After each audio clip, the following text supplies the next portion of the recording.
한글로 이루어진 문장의 이해력을 높이고 한국어로 하는 대화의 이해력을 제고하기 위한 한글 문해력 강좌 한자 공부의 왕도 18번째 시간을 시작하도록 하겠습니다. 오늘은 한자의 획수를 계산하는 방법에 대해서 잠깐 살펴보고 본론으로 넘어가도록 하겠습니다. 획이라고 하는 것은 한자를 쓸 때 한 번에 쓰는 것을 한 획이라고 얘기를 합니다. 그래서 총 획수는 부수에서 차지하고 있는 획수하고 성운에서 차지하고 있는 획수를 합해서 총 획수가 되겠습니다. 이제 통상 우리는 어떤 부수에다가 성운의 획수를 얘기하면서 이제 자전을 찾게 되는 거죠.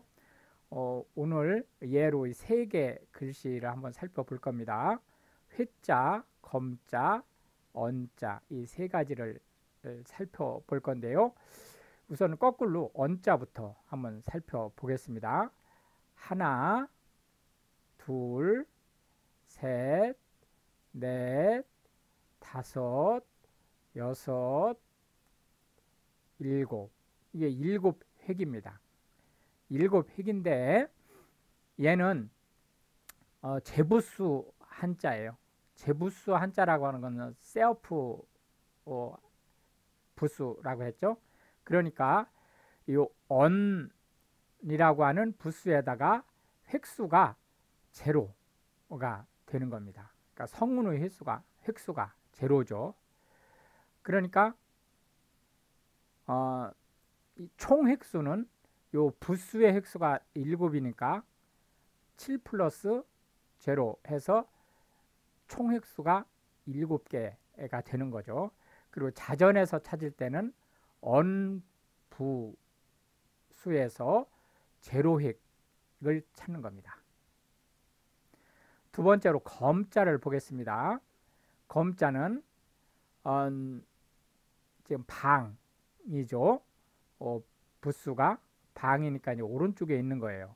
그러니까 그거 조금 이따 한번 보시고 우선 하나, 둘, 셋, 넷, 다섯, 여섯, 일곱, 여덟, 아홉, 열, 열하나, 열둘, 열셋 이렇게 13개가 되는 거예요. 그리고 요 방이 하나, 둘 이렇게 되는 거죠. 그러니까 얘는 이렇게 보기에는 횡으로 세로로 두 줄을 그었지만 실제로는 이게 칼도자거든요. 그래서 도방에 11 이렇게 되는 거죠. 그래서 부수의 부수 가서 이게 11가 아니고 13이네요. 13 획을 찾으면 이제 검자를 찾을 수 있는 거죠. 자전에서. 근데 이렇게 요 부수의 획수를 보면 두 개죠. 요 부수가 획수가 두 개니까 총 획수는 15개가 되는 거죠. 근데 우연히도 이렇게 칼도자는 모양새가 이런 모양새를 가지고 있고 칼도방은 이런 모양새를 가지고 있는데 우연히도 획수는 두 개로 같은 거예요. 지금 현재. 그런데 반해서 이제 이 회자 이게 이제 후회하다 할 때 회자입니다. 후회하다 할 때 이 회자는 내려 긋고 양쪽으로 이게 삐침이 아닙니다. 내려 긋고 양쪽으로 이렇게 점을 근데 이 점을 찍을 때 왼쪽은 좀 크게 오른쪽은 좀 약간 작게 이렇게 하고 하나 둘 셋 넷 다섯 여섯, 일곱, 여덟 이렇게 되는 거예요. 그러니까 요게 지금 8획이 되는 거고 얘가 마음심자입니다. 마음심자 이렇게 마음심의 8획이 되는 거예요.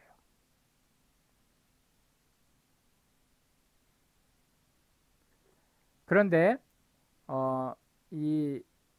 이제 요 부수를 보면 마음심은 하나, 둘, 셋, 넷, 4획이죠. 그런데 얘는 하나, 둘, 셋, 3획밖에 안 돼요. 이때에는 3획에서 찾아도 얘가 나오고 마음심이 4획에서 찾아도 마음심이 나옵니다. 무슨 얘기인지 아시겠죠? 그래서 4획에서 찾으면 요 마음심자에다가 가로 열고 얘를 표시해주고 3획에서 찾으면 얘를 표시하고 가로 열고 마음심자를 써주는 거예요.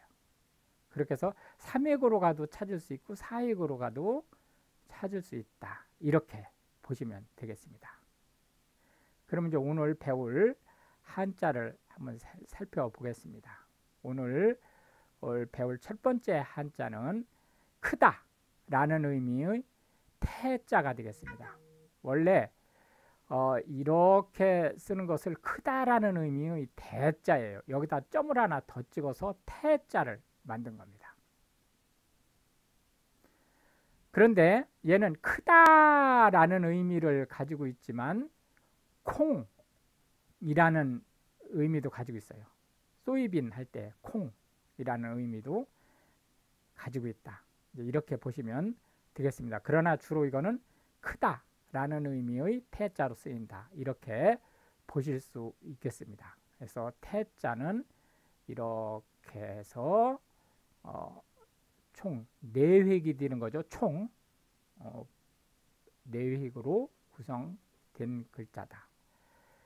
한 번 더 해볼까요? 하나, 둘, 셋, 넷 해서 총 4획으로 이루어진 글씨가 태자다. 이렇게 얘기할 수 있겠습니다. 통상 이제 태자가 나중에 이제 배우시겠지만 이제 이런 태자가 또 있어요. 근데 얘는 덩치가 크다라고 할 때의 태자예요. 얘는 우주적인 차원의 거대한 어떤 것을 얘기할 때 주로 얘를 쓴다. 이제 이렇게 보시면 되겠습니다. 그럼 이제 태자가 들어가는 현재 한국어에서 쓰이고 있는 단어들을 보면 태극기 하면 한국을 나타내는 국기가 태극기입니다. 여기서 태극이라고 하는 것은 우리가 사서삼경이라는 것을 언젠가 한번 얘기가 나왔었죠. 그 중에 주역이라는 것이 있는데 이 주역이라고 하는 것이 이제 이 방위라든지 이런 것을 이제 얘기하면서 그런 것들이 우주의 어떤 조화에 대한 하나의 요소이다. 이제 이런 얘기들 하게 되는데 그런 차원에서 나온 얘기가 이제 태극입니다. 그래서 아주 궁극적으로 이루어야 할 상태라는 걸 태극이라고 하는 거고 대한민국의 국기인 태극기는 그러한 것을 형상화한 거다. 이렇게 보시면 되겠습니다. 태양은 해를 가르치는 거고요. 태양왕 그러면 프랑스의 루이 14세를 얘기합니다. 태양광이라고 하는 것은 재생에너지 중에 하나죠. 태양광은 겉으로 볼 때 이렇게 패널이 있습니다. 평평한 패널로 구성된 게 태양광 발전 장치예요. 가장 흔하게 볼 수 있는 게 이게 뭐죠? 우리가 옛날에 전자계산기라는 것을 썼었는데요. 이 스마트폰이 나오기 전에는 그 전자계산기에 보면 요 태양광 패널이 있습니다. 네, 태양열이라고 하는 것은 태양광은 빛을 이용한 거죠. 태양열은 태양의 복사열을 이용한 거예요. 이 태양열 기구는 이렇게 튜브가 이렇게 돼 있습니다. 겉으로 볼 때 이렇게 튜브가 돼서 여기 물이 들어있는 거거든요. 이 물을 태양열로 데펴서 전기를 만들어내는 그게 이제 태양열이죠. 태영호는 어디 호수 이름이 아니고 사람 이름이죠.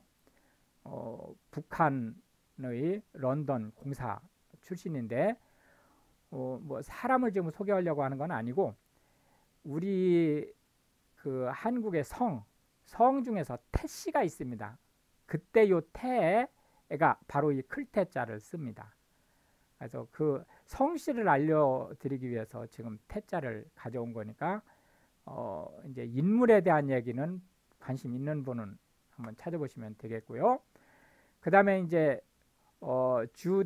주다라고 하는 유태인 할 때 요 태자가 이 클태자를 씁니다. 그리고 모든 성경 맨 앞에 나오는 태초에 라는 얘기 그 태초예요. 이게 이 세상의 시작점을 얘기하는 겁니다. 그리고 우리가 동해는 태평양의 일부죠. 그 태평양 할 때 클태자를 쓴다. 그리고 이제 흑태할 때 요 태자가 콩이란 뜻이에요. 이게 검은 콩. 우리가 검정콩이라고 얘기하는 공식적으로 검정콩이라고 하는 그 블랙 소이빈을 우리가 흑태라고 할 때 이 태는 크다는 의미가 아니고 뭐로? 예, 콩이라는 의미로 쓰는 거다. 이렇게 이제 보시면 되겠습니다. 두 번째 글씨는 패자가 되겠는데요. 이거는 조개라는 의미입니다. 조개, 클램에서 내려긋고 기역자처럼 내려긋고 하나, 둘 사이에 그 다음에 막구. 그럼 이게 눈을 가리치는 목자입니다. 여기에다가 8팔자가 이렇게 받침으로 쓰여진 거예요. 해서 조개를 나타내는 패자가 되겠습니다. 여기서 쉐어라고 하면 조개 껍데기를 얘기하는 거예요. 클램은 조개 자체, 생물, 조개를 얘기하는 거고. 그럼 패자가 들어간 말들을 한번 살펴보겠습니다. 패총 그러면 조개 무더기를 얘기합니다. 이 조개 무더기는 두 가지 의미가 있어요. 하나는 조개 껍데기를 쌓아놓은 곳이라는 의미가 있고, 또 하나는 이 무덤을 조개 껍데기로 덮어 놓은. 김해 패총은 우리나라 김해에서 패총이 발견된 것을 우리가 김해 패총이라고 하는데, 이 얘기는 이 패총을 쓰던 시기, 그러니까 석기 시대로 올라간 아주 오래된 지역이라는 의미를 가지고 있는 거예요. 패총이 발견됐다는 것은. 패각이라고 하는 것은 요게 이제 쉐어죠. 바로 그 조개 껍데기 부분. 패각 추방이라고 하는 것은 그리스에서 이제 정치적으로 무슨 일이 있을 때 국외로 내쫓는 그때 투표 방식이 조개 껍데기를 사용했다 해서 패각 추방이다. 이렇게 얘기를 하는 거고, 패각 공예는 조개 껍데기를 이용한 공예를 얘기합니다. 우리나라의 패각 공예에 가장 유명한 게 뭐죠? 예, 장농을 그 패각 공예를 이용을 해서 만들었죠. 지금 현재도 이 패각 공예에 의한 장롱이 나오죠. 대단히 비싼 가격에 이제 그 만들어지는 그런 거로 이제 보시면 되겠고, 어패류라고 하는 것은 바다에서 나는 그 어류, 그러니까 물고기류죠, 하고 조개류를 합한 것을 어패류다. 이렇게 얘기를 하고, 이 어패류를 합쳐서 우리가 시푸드 이렇게 얘기를 합니다. 물론 바다에서 나는 그 식품은 이 어패뿐만이 아니고 조류가 있죠. 해조류. 근데 여기서 이제 우리가 시푸드라고 할 때 해조류를 통상 넣지 않는 거는 동물성을 지금 시푸드에서 다루고 있기 때문에 그래요. 이제 그 정도로 보시면 되겠고, 해조류가 시푸드에 들어가지 않는 건 아닙니다. 그러나 통상적으로 동물성인 어패류를 시푸드에 넣는다, 이렇게 보시면 되겠고, 폐물이라고 하는 것은 아까 이 폐각공예에서 비싼 값으로 장롱을 만든다고 했었죠. 그것처럼 이 조개 껍데기가 장식품으로 사용됐었던 말에서 시작해서 특히 여성들의 금은 보화를 폐물이라는 말로 뭉뚱그려서 얘기를 합니다. 그래서 주얼리 쪽을 모두 폐물이라고 얘기를 한다. 가장 대표적인 게 진주를 얘기할 수 있죠. 폐류 중독은 조개류를 날로 먹어서 식중독에 걸린 것을 얘기하는 겁니다. 여기서 중독은 식중독을 얘기하는 거예요. 폐류 중독은 치사율이 대단히 높습니다. 자칫 잘못 오면 죽을 수 있다. 복어독 정도로 강한 독도 있습니다. 폐류 독에는. 그 다음에 권폐류는 고둥이라든지 우렁이, 이런 것이 권폐류에 들어가는 겁니다. 이 권폐류도 식중독 관련된 부분에서 체크해야 될 부분이기 때문에 그 소개를 한 거고요. 진주조개라고 할 때 진주패라는 말로 쓴다, 이렇게 보시면 되겠습니다. 진주는 조개의 생조개의 상처가 났을 때 그 상처를 아물게 하기 위해서 경화시킨 게, 딱딱하게 만든 게 진주죠. 마지막 글자는 합자가 되겠습니다. 이거는 합하다, 그런 뜻입니다. 그래서 사람 인자처럼 쓰고, 그 다음에 일자를 쓴 다음에 입구자를 이렇게 쓰면 합자가 되겠습니다. 그럼 하나, 둘, 셋, 넷, 다섯, 여섯 획이 되는 거죠. 총 획수가 6획이 된다, 이렇게 보시면 되겠습니다. 한 번 더 해보겠습니다.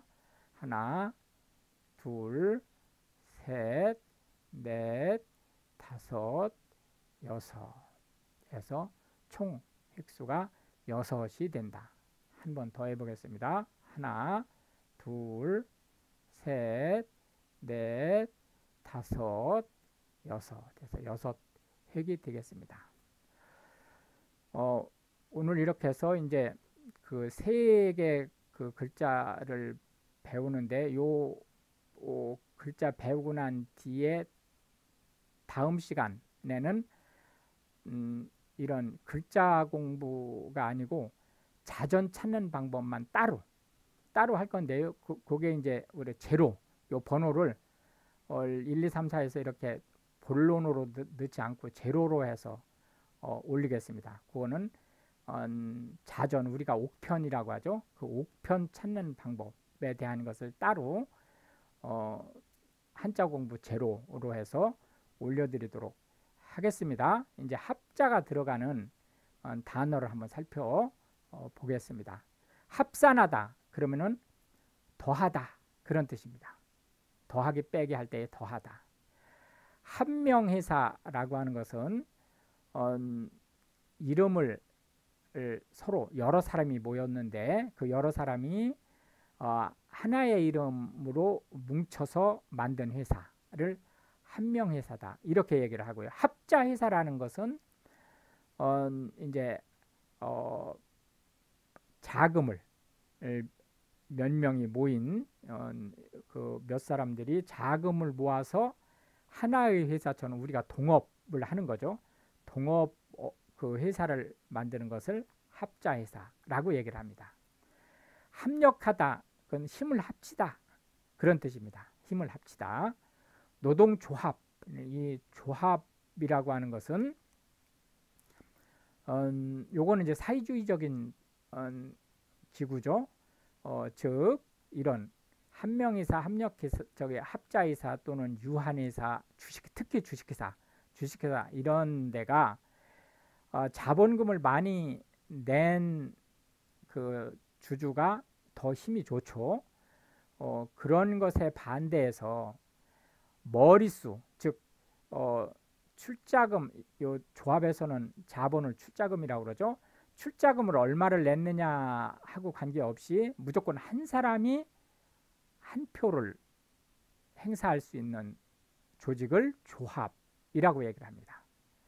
그 대표적인 게 노동조합이에요. 그래서 유니온 그러면은 이게 조합이라는 의미인데 노동조합이라는 의미를 함께 가지고 있죠. 연합회라고 하는 것은 동종의 업무를 하는 기관들이 서로 공익을, 자기네들이 공익이죠. 자기네들의 공익을 도모하기 위해서 기관들이 출자를 해서 만든 협회를 연합회라고 얘기를 한다. 합중국이라고 하는 것은 나라들이 모여서 큰 나라를 만든 거예요. 그 대표적인 게 미 합중국이죠. 통합하다라고 하는 것은 앞에서 본 뭐죠? 일을 함께 하는 그런 구조인데 어떤 그 법적인 문제라든지 또는 지휘체계, 뭐 자본이라든지 이런 것들을 하나로 모아서 기구를 활용하는 그런 구조를 통합이라고 얘기를 한다. 부정교합이라고 하는 것은 이 교합이 맞닿다라는 뜻이거든요. 그래서 부정교합이라고 하는 것은 이가 우리 치아죠. 치아가 너무 들쭉날쭉해져서 제대로 씹기가 어렵다. 그래서 교정이 필요하다라는 뜻입니다. 그래서 부정교합 그러면은 치과에 사용되는 말이다. 근데 이 교합이라는 말이 동사로 쓰이면 이제 안 좋은 말이 되죠. 요거는 안 좋은 말이 아니고 조금 어덜터한 말이 되죠. 그래서 교합하다 그러면 성관계를 갖다, 그런 의미로 쓰이고 있다. 이렇게 보시면 되겠고요. 합동작전이라는 것은 이건 주로 이제 군사 용어입니다.